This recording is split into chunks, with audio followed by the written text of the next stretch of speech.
Hello and welcome back. तो आज कैसे हैं आप लोग। आज हम बात करेंगे यूपी पॉलिटेक्निक के सिलेबस के बारे में, जिसमें ग्रुप एफ का जो सिलेबस है वो क्या रहने वाला है। इंट्रेंस एग्जाम का जो सिलेबस है ग्रुप एफ के लिए 2024 का वो क्या है। ठीक है। तो इसमें जो सिलेबस इंक्लूड रहता है वो बीएससी एकेडमी का जो भी आपका सिलेबस रहेगा वो इंक्लूड रहेगा इसमें। और उसके अलावा जो रहता है बायोलॉजी, बॉटनी और केमिस्ट्री भी इंक्लूडेड रहती हैं इसमें।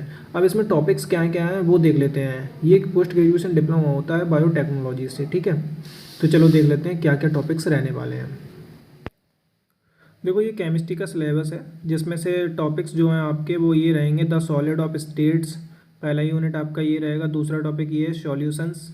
एंड थर्ड यूनिट जो है वो आपका इलेक्ट्रोकेमिस्ट्री है। और फोर्थ यूनिट जो है आपका वो केमिकल काइनेटिक्स है। ठीक है। 5 यूनिट की बात करें हम तो सरफेस केमिस्ट्री के बारे में पूछा जाता है इसमें।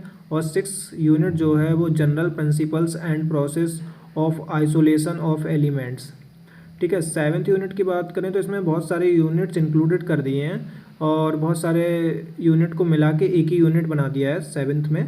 तो वो कोऑर्डिनेशन ऑफ कंपाउंड का एक अलग यूनिट रहता है। द पी ब्लॉक एलिमेंट्स का अलग यूनिट है और the D and F block के एलिमेंट्स तो ये अलग।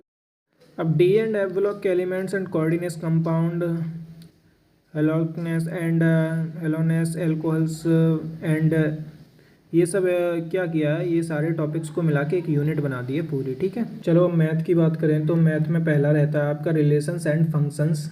दूसरा रहता है मैट्रिक्स। ठीक है। Third unit determinates. Fourth unit में कंटिन्यूटी एंड डिफरेंटेबिलिटी।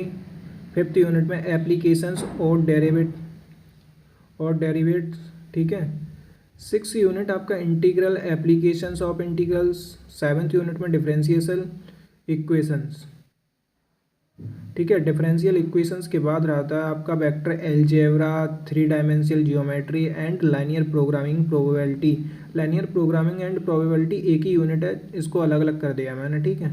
अब हम अगर बायोलॉजी की और बॉटनी की बात करें तो क्या क्या आता है। देखो आपको ये सारे यूनिट्स जो हैं 12th और 11th में भी मिल जाते हैं, लेकिन उतने ब्रीफली नहीं होते हैं। पहला यूनिट आपका दिया गया है reproduction in organisms. Second unit जो है sexual reproduction in flowering plants. Third unit है human reproduction, reproductive health. Fourth unit है principles of inheritance and variation. Fifth unit में the molecular basis of inheritance. 6th unit human health and disease. ठीक है। 7th unit strategy for enhancement in food production. 8th unit microbes in human welfare biotechnology. 9th unit में principle and processes. और 10th में आपसे पूछा जाता है 10th unit में बायोटेक्नोलॉजी एंड इट्स एप्लीकेशंस। यानी कि मतलब बायोटेक्नोलॉजी से जो रिलेटेड होती हैं जो चीज़ें वो सारी इसमें पूछी जाती हैं। ठीक है। 11th में जो रहता है यूनिट में ऑर्गेनिजम्स ए पॉपुलेशंस। ये दो अलग अलग यूनिट हैं, इनको एक ही कर दिया है।